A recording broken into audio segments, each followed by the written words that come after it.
Alright, so there was a bit of a mix-up in the last lab that we did together, and the mix-up was that we had Aruba CX1 mixed up with Aruba CX3. I put CX3 at the bottom because logically that is where I would put 3, but that's actually where 1 goes.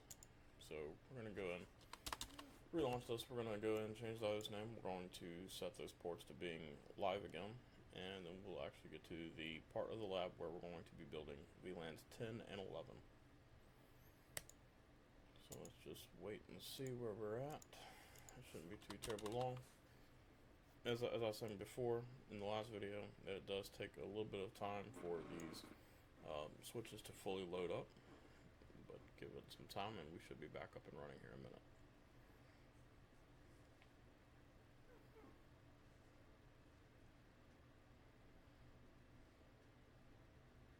There we go. Remember, the very first time that you log on to a switch, there is no password, and it will make you change it.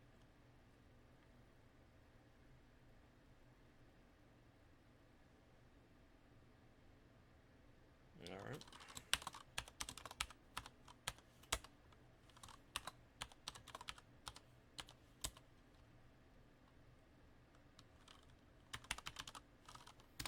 Alright, so we're going to go and change the host names first. Switch 1. Okay. Let's see if it actually takes it. No, it doesn't. Alright. Host names, switch 1.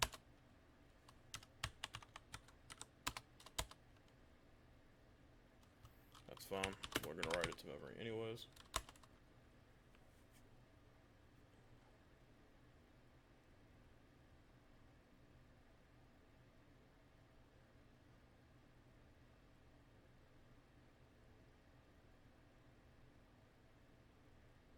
Okay.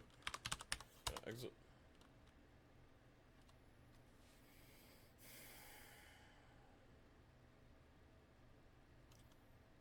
Well, that didn't do anything at all. Oh well, it's probably still trying to process the changes. Anyways, what we're going to do is we're going to go ahead and set up the 6 ports that we need. Actually 5 ports, looks like. That we're going to set it up to where they do not shut down. So we're going to do int 1-1-1 through 1-1-6. And we're going to do no shutdown. Alright, we'll do exit. Then we're going to do write to memory.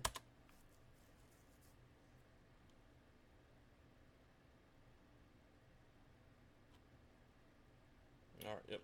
So it looks like that the issue that I was having before was that the switch does take a little bit of time to actually process changes. So we're all set for that for the time being, and we're gonna do. So this is switch 1. We're gonna do switch 2 next. All right, we're gonna do admin, no password, and it's gonna force us to change it. Alright, we're gonna do just 1.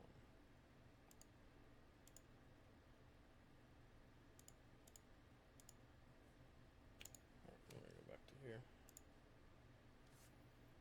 Let's forget admin. Okay, yep. So we're gonna go ahead and do that.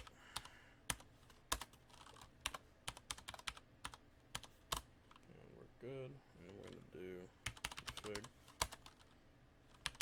Host name is switch 2. Write memory.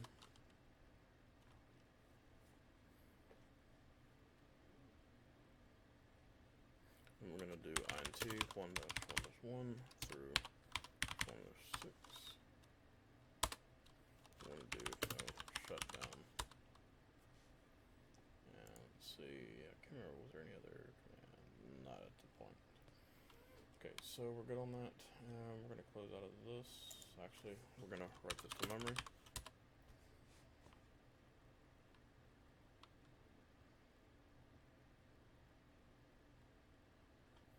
Okay, so we're done with that one. Now we are going to do CX3.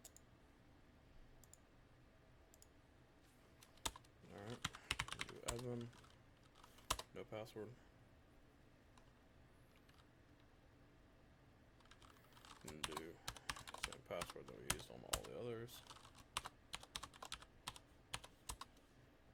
Alright, so we're going to go back into config. We're going to go and change the host name to switch3. Okay, so switch3 is now configured as well, and we're going to write this to memory. And we're going to go and turn on the accounts, or the interfaces. 1 through 1.6. No shutdown. Okay, and LLDP neighbor. Okay, so we're going to do this. LLDP neighbor.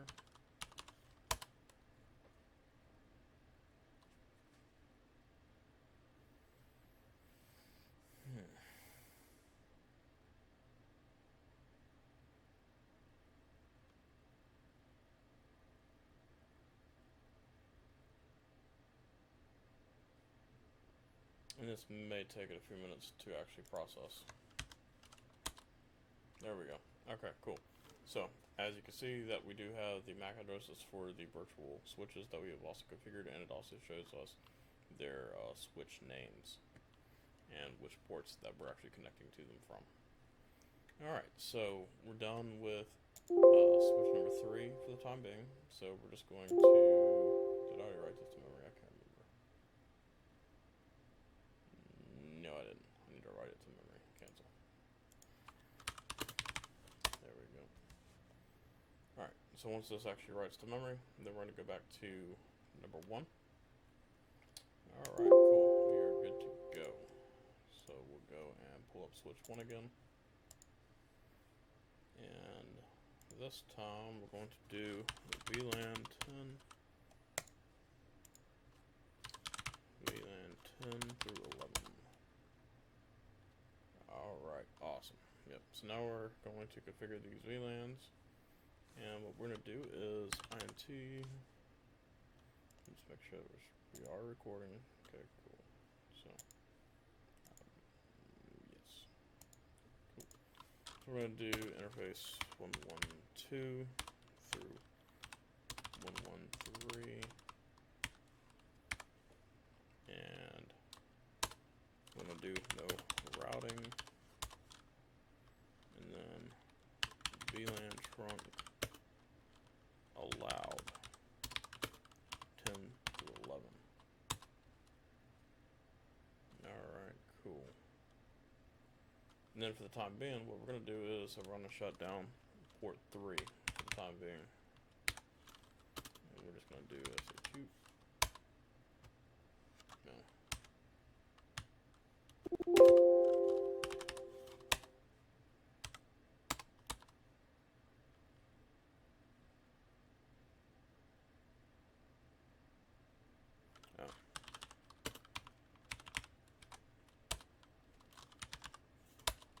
Alright, yep, so we're good on that. And we're going to write this to memory.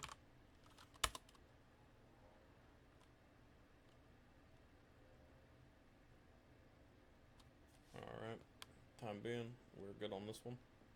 And we're going to do something similar to switches 2 and 3. But there will be a little bit of a difference. So on switches 2 and 3, we're not going to specify port 3 because port 3 is only active on switch 1. So we're going to do VLAN 10 and 11. And we're going to do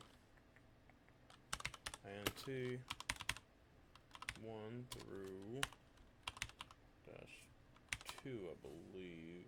Let me just double check that real quick. Yes, it is. Alright, so we're good on this. And then we're going to do no routing.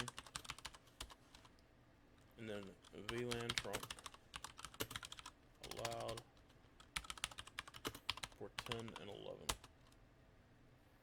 And then we're going to write this to memory.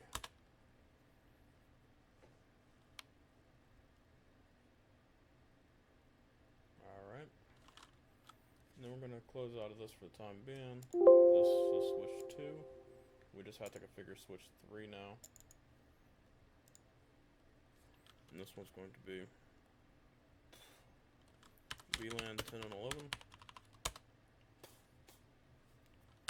Interface 1-1 through 1-1-2.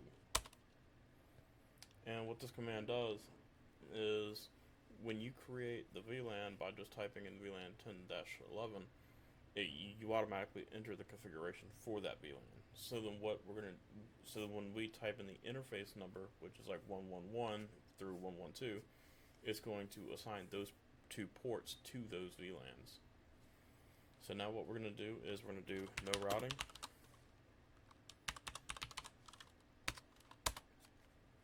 And yep, VLAN trunk allowed for 10 through 11. Okay, so now the thing about this is that we're fine for the time being on this. So we just created our first 2 VLANs. Now what we need to do is that we need to go back into switch 1, because we're going to do loop protect on this. So what we're going to do is int 1-1-2 through -3. Yes.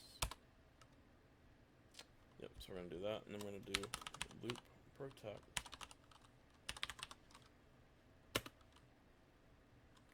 VLAN 10. Alright, and then we're going to do show loop protect. What I should see, if I configured everything right, what I'll see is actually both interfaces for interface 2 and 3. And I only caught this issue prior to recording this video because I did it up on switch 3 instead of switch 1, and the configurations were messed up. I'm still not seeing what I want to see, but I won't. Yeah, I'm still not seeing. Huh. Well, still gonna write it to memory, because I know for a fact that I did everything correct this time. And the loop detected trap is still disabled. So now we're going to do a little something different that I don't remember doing in a previous lab that I done earlier. Yeah, so I'm not going to worry too much about that. What I will do is I want to show this to you. Alright, so we're going to do one little thing here. Looks like we're going to do a capture. And then which port? Should be port 2. The Wireshark. There we go. Remind me later.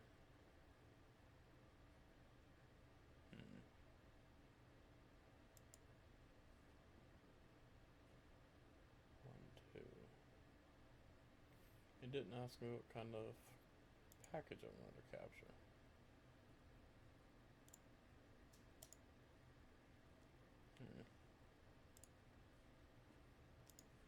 Let's see, let's go back a second. I'm going to do this, and then I want to do that. The Wireshark wrapper. But it's not asking me for what port.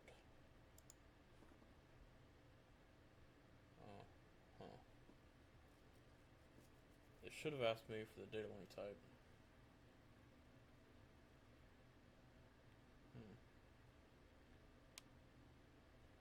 So it appears that there's a little bit of a discrepancy in terms of the configurations. And it could be just because of how my virtual machine is running compared to somebody else's. Interesting.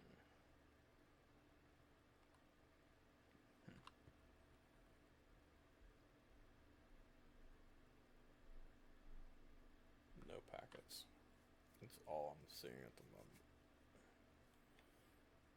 Hmm.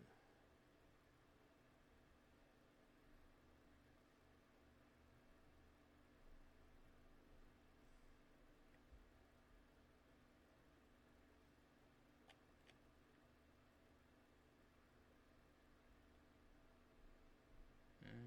Hmm.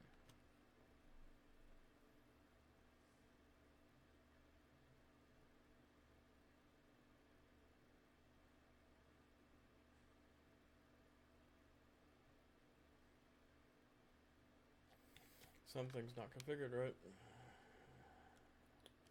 The Wireshark analyzer is not capturing.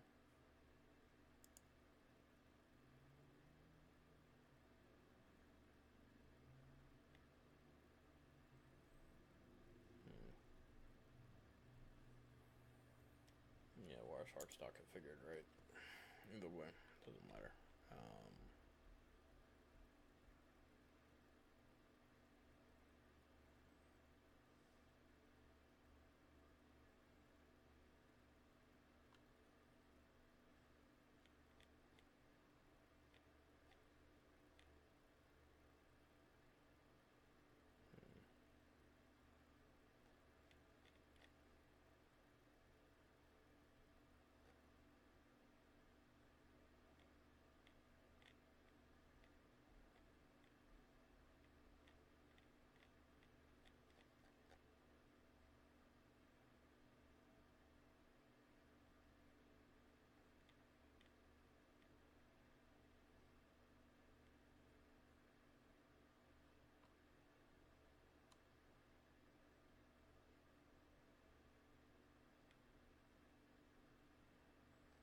Hmm.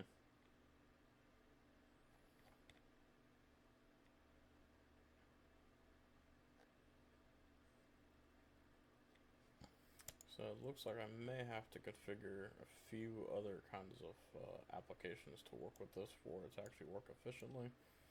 But the gist is that what we would actually do in this particular lab is we would turn on the monitoring mode in Wireshark to actually monitor the packets.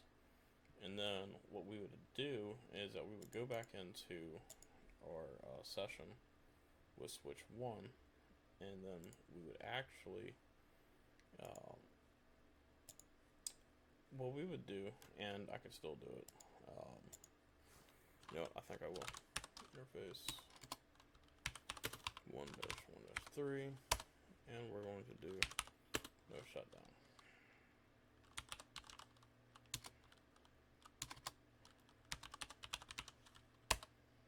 So at this point, what would happen is that you would, if we were actually capturing packets in Wireshark the way that the lab wants you to, what you would do is you would actually be able to see these loop protect packets coming out of Aruba. Unfortunately, the problem is that the Wireshark application, when I'm running it up on my computer and I'm still trying to trigger it by capturing packets, it thinks it's trying to capture packets from my local machine instead of the virtual system. So that may be something that I still have to figure out and work on and things like that. But interesting. Base management.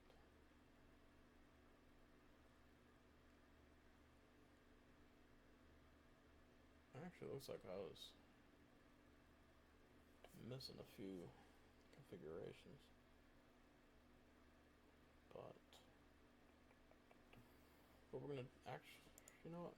I'm gonna check something real quick because I think I might be missing something. BRF management, that's all correct. LED locators on, yeah, all that nonsense is set.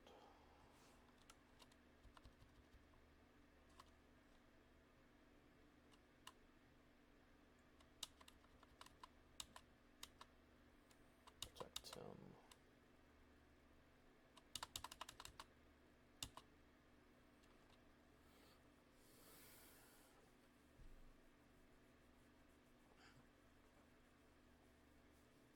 Hmm.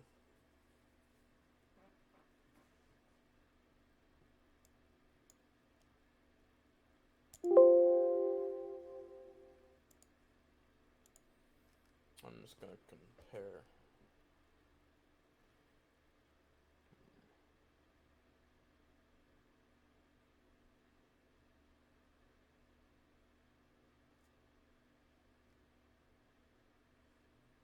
Interface management. Interesting. I never configured the interface management, but I guess it's automatically turned on. So that's fine.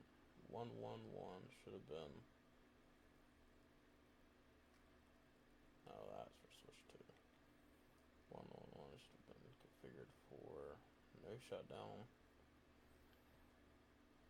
no routing, native 1, 1011, loop protect.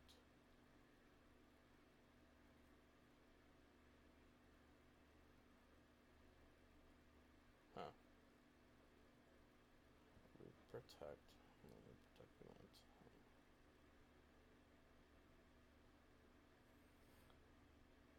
Yeah, it looks like that there's a issue with some of the documentation for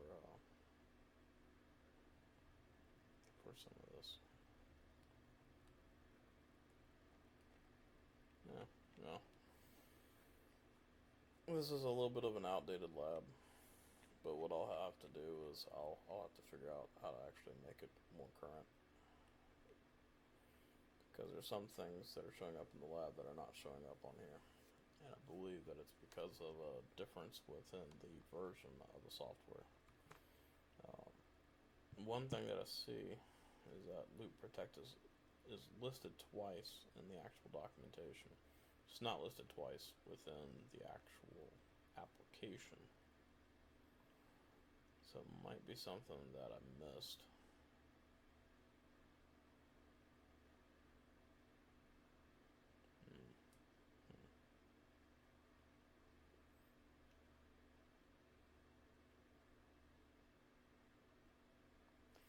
So let's talk about what loop protect is for.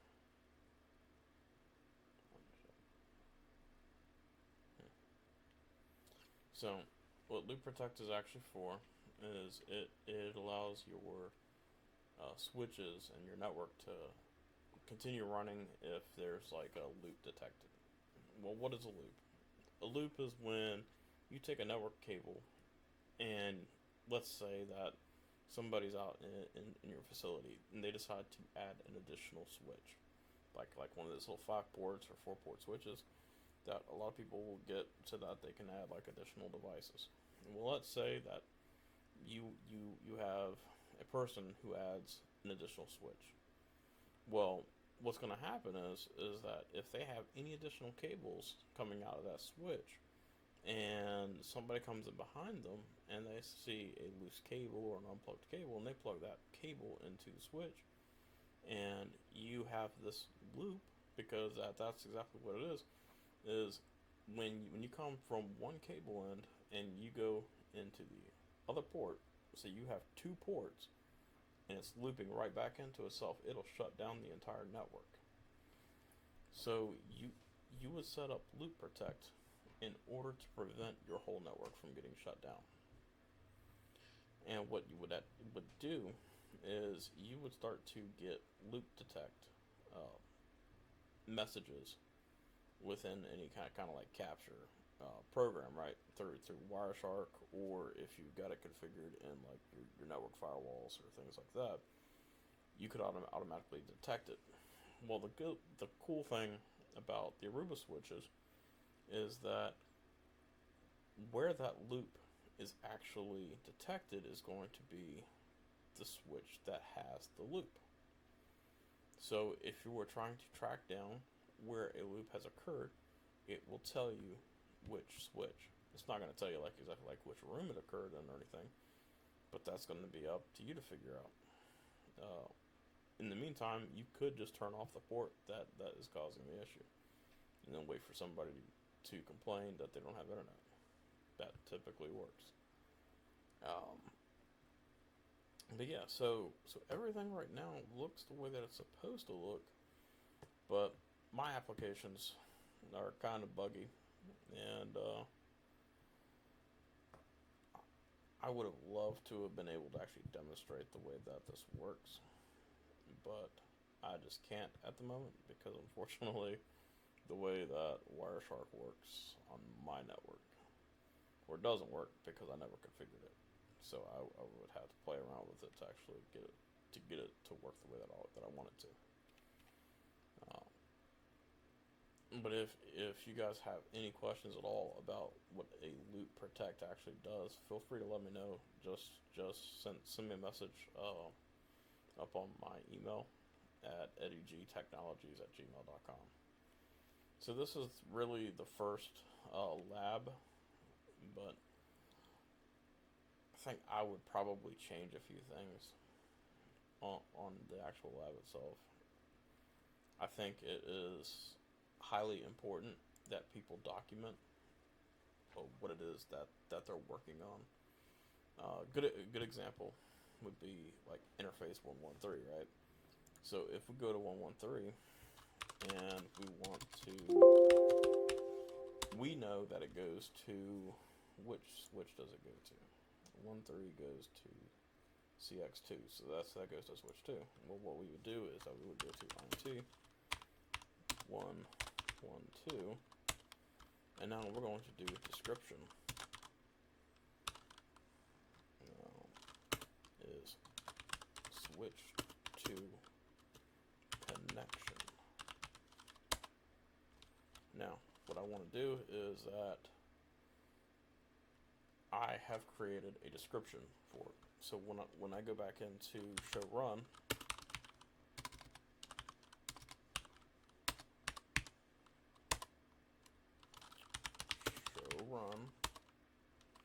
there we go. Alright, so 1, 2 should have a description, yep. And you see where that description is. It tells you it's a switch to connection. So if you have any issues, like let's say that you have a core switch. Right now that none of these are considered a core switch since it's all looped. It's not going to a central switch. These are just what you would call like just access switches. But what you would do is if the loop protect detected a outage or a loop in the line, it would detect it at the port that jumps over to the switch that is actually having it. So from there you would just track it down, and then basically you would be hopping from one switch to the next to actually track it. But it is a great feature of Aruba, and I think it is worthwhile to have it running. Alright, so what we're going to do is that we're going to go and save this.